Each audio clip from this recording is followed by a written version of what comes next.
The title of this message is Just Curious. Just curious. You know, there are people who will pursue you just because they're curious. The fact that they don't know you or they've never had you can make them very curious about you. You're going to find that there are men and women who are all flash, but they have no substance. They present themselves a certain way to you. They'll speak a certain way. They're going to learn and study you. And what they'll do is they will morph themselves, okay, to present themselves to be a certain way to you. But in their heart, they have no good intentions for you. And so they will pretend to be a certain way just so they can have you. But their whole thing is to take you off the top shelf where you are, where God has placed you, and they want to play with you and they want to mess with you. You know, you think of it like this. It's like a child. And you imagine this child has a habit of playing with their dolls or with their toys and destroy their toys. And there will be a toy that's on the top shelf that they cannot touch. It's not for them. That is not yours. But yet around them now, they have a bunch of toys that they've broken, that they've written on, that they have pulled it apart. But they want that toy on that top shelf so bad. The one that's not for them. It's set apart for someone else. This is not your toy. And they'll cry and cry and cry because they want that toy so badly. And they're told no. But that no drives them even further to want it. And so what do? They'll find a way to sneak up there when you're not looking, or find a way to convince the person that all they want to do is look at it. And what happens? They end up unboxing it, taking it out. They're fascinated with it at first. But because of their character and the nature of that child to just destroy things, they are enthralled and excited by what's new, but they don't have the know-how how to care for that toy and to preserve it. They will eventually begin to destroy it. Once that newness has faded, now it gets junked and written on and pulled apart and thrown under the bed like all the other toys. And that is now with a child, you can give them some grace. You can still teach them. They're still teachable. They can still learn. But what about adults that are doing this? That are looking at that person that they don't have, but they want them so badly. And they'll present themselves to want to have a meaningful relationship. But they destroy you. Ladies, you may know somebody, or there may be someone who's interested in you. He may even say that he's a Christian. And some of them are not. You still want to, play that game. You think that you're in control. But the fact that you're even willing to kind of play the game with someone who's not a believer in Christ, let's not even say Christian, because that's become a fashion piece. But someone who is truly walking with the Lord, a follower of the Lord, and truly is.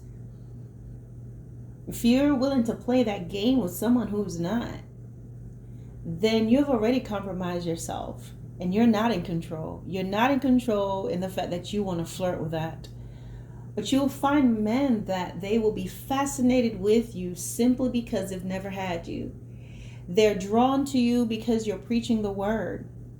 They're drawn to you because you have a standard by which you live by. And if you're not careful, they will present themselves to be a certain way, only to draw you out enough because they want to know what you're like. They don't have any intentions of taking you down the aisle, even though they may say that.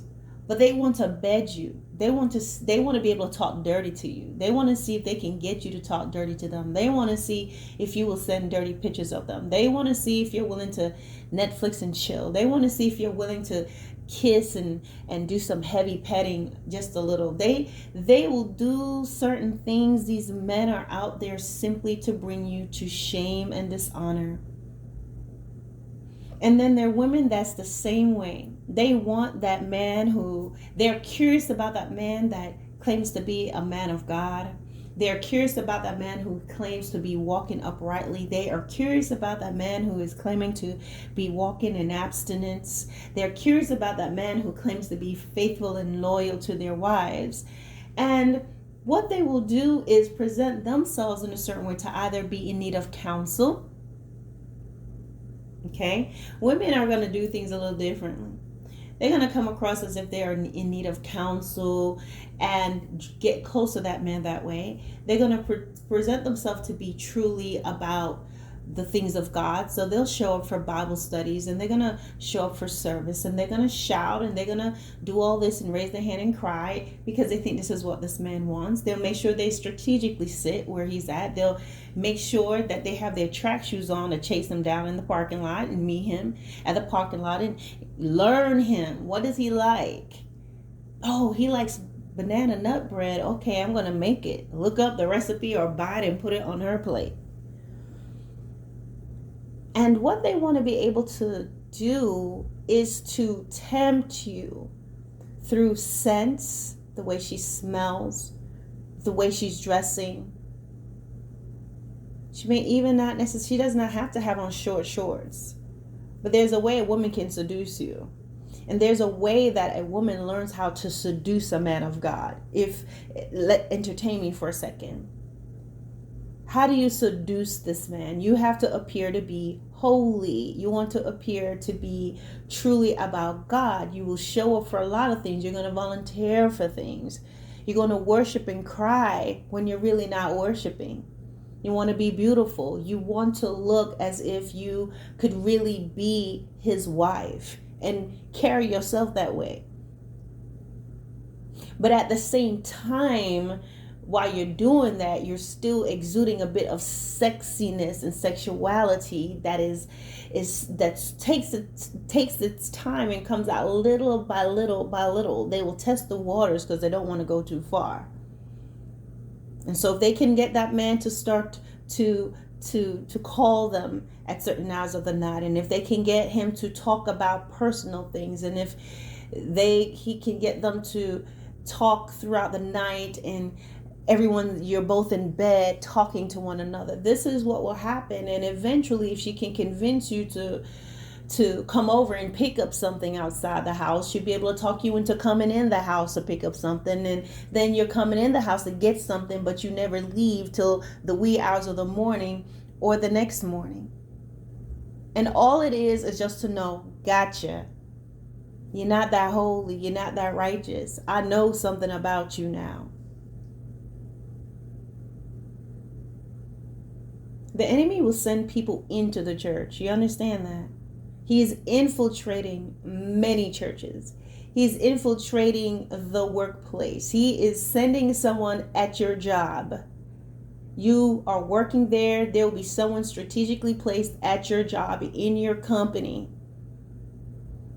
that is there to test you, in your ministry, to test you, at Bible study, to test you, in the service, to test you. And men, don't be blinded. Sometimes you're like, oh, maybe it's not that. Yes, it is. Yes, it is that. That woman that's run you down in the parking lot.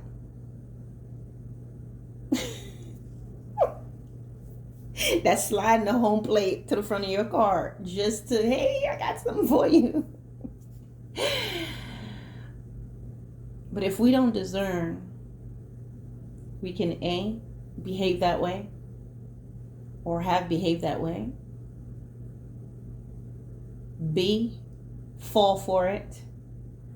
Because that need, there may be, you want companionship, so you want to believe that, and it will cause you to ignore the warnings of God. No one is ever fooled. When you get your knees scraped up and you get up crying, your elbows are scraped up because you fell and you're crying. It's not because we didn't see it. Before we get to that place, we allow ourselves to be fooled. Because why? We will think, regardless of God's warning, we're like, okay, I know it's wrong, but I can stop when I'm ready. Or God, come on, God. There are people that will bring you shame. There are men out there, women, that will bring you shame. Because truly, there's some men out here there who despise women, who have this unhealthy mindset about women. Maybe they have some issues with their own mothers, women in the past. And whenever they see a woman that carries herself a certain way, maybe they had a mother who behaved that way. She presented herself to be as if she is of God, but she wasn't. And so because they're not healed, they'll go around just messing women up. Oh, you think you're all that? I'm going to prove otherwise. Women just go through their life. Some women just like it. It's sport. It's like taking down a deer. Oh, he thinks he's grand. Okay, let me see what that's all about. And then there's some women that's like, I want him, but for all the wrong reasons. So if you don't pay attention, and if you don't allow the Lord to show you what's there, if you don't pay attention to those slip-ups, when that facade, that smile on the face, when you catch that smirk, when you catch that look that it doesn't sit right with you, that's the Lord allowing that mask, and you are seeing the spirit behind the person that's trying to pretend to be a certain way that they're not. You cannot be fooled as a believer in Christ. You will not be fooled. We get fooled because we want to be. We get fooled because we want to play with the fire a little bit. We get scraped up because we put ourselves in that position. We get bruised, get our feelings hurt. When you know you're not supposed to be going over there, and everything in you is telling you not to, but you still go. You still pack a bag and go over there. You still are preparing your house and for someone to come over. And the Lord is telling you don't do it. And you know in yourself that they shouldn't, but you're still preparing everything. You say, I'm not going to sleep with them. I'm not going to do that. But yet you're still making sure you have on cute underwears, cute lingerie. You're cleaning up. You're doing all these things. Everything in you would tell you not to. When she's wanting you to meet her over at her house, you know you shouldn't go over there, but you still go over there and you tell yourself all you're going to do is talk about this and that, and then you're going to leave right away.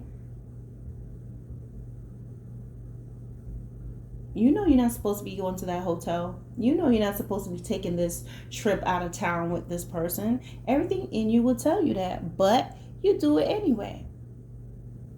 Everything in you says, I'm not gonna do it. God, the Lord will even allow your cycle to come on. You mad because it came. You pray that it'll be gone before that weekend trip. And it's not all the way gone, but you know you're still going to try something. Oh, well, it's just a little bit. Well, that little bit of blood is all that's needed to tie you into a covenant with the power of darkness. Remember, blood is life. Sacrifices were made to gods in the past. They needed blood. A little bit or a lot. It doesn't matter. Blood is your life and it ties you. So you having your cycle or getting off it with just a little, and you're so determined to do what you want to do, and you end up having intercourse with a man who is driven by an unclean spirit, you are going to be tied to him because of that blood. It's going to open you up. Then you're wondering when you start doing stuff, acting out of sorts, acting out of character. That's that blood covenant that you made with that man. I have a video that says period plus sex equals a soul tie. And you can check that out because I don't want to get into too much of that. And sometimes, man, there's women that will do that. They're just getting off and they lay with you. You don't know because she's getting off of it. It's just a little bit. You can't detect it, but you tied to her. Now you're making silly decisions, senseless decisions. She used to be chasing you. Now you're chasing her. You're acting out of sorts. You run over to her house with footies on and a wife beater, acting crazy. Why? You are tied to what is demonic through her. You know, sometimes You may be able to go back. I know I can go back to times where you were out of character with somebody. You were completely in control, but the longer you stayed, you get out of character. Because there's something spiritual in that relationship, especially in the areas of intimacy. And when you don't listen to God, you're going to find yourself falling off and going down that hill. Scraping, grabbing on the way with your fingers, but you can't. Fingernails coming right off as you're falling and don't know how you got there because you disobeyed God in some way. You don't necessarily have to have slept with a person, but another thing is when you're having conversation with that person so much, you become emotionally tied to them. It can happen. And the greatest way to pull you in is to first deal with the heart, get into the deep things of your heart. And it's going to make you so willing, you're going to want to get so close to that person. That intimacy is just going to fuse you together based on the emotional connection you had all along. It's going to feel like the greatest thing. But when they're done, they will discard you. And so I feel somebody needs to hear this. You will be discarded. They're just curious. They will be just like, I want to say the name was Amnon. He was the half brother to Tamar. He wanted Tamar so badly, and he just did everything in his power to get Tamar. But the minute he got her, he was no longer attracted to her, and put her out the door and shut the door on her. Tamar didn't even want him. And he was trying to rape her, and he did. And she was begging him, please don't, please just ask, and let's do this the right way. Ask my father, ask, don't do this to me. But he didn't want to do things the right way. He was curious about her, and his desire, his dark desire really for her led him to rape her. And I want to stop here because it's in my spirit to speak about this, because guys, there are some men out there who enjoys raping women. They enjoy the whole idea of you struggling and the fight and them overpowering you and making your cries will give them pleasure. They don't take pleasure in consent and reciprocating feelings. They are turned on by you fighting, by you screaming. They're turned on by ripping off your clothes. They're turned on by taking it. So some of you need to realize and need to take heed to this message, not to be entertaining certain people, going to their house. I don't care if they say that they go to the church. I don't care if they say that they're a deacon in the church, whatever this man is presenting himself to be, because there are people that's walking around in this disguise and pretending to be men of God, but they are predators. There are men in the household of faith who have, okay, Holy Spirit, I'm going to stop here. I'll do that in another video, because I don't want this video to go too long. I'm going to stop here. I'll upload a video on that right after this one. But listen to the voice of God. What I'm saying to you, what I'm saying to many of you, you have already heard this in your spirit. There's nothing that anybody will tell you that you haven't heard already, because God speaks to you. So you have to make decisions, make the choice on what it is that you're going to do. Are you going to choose God's way, or your way? All right, guys.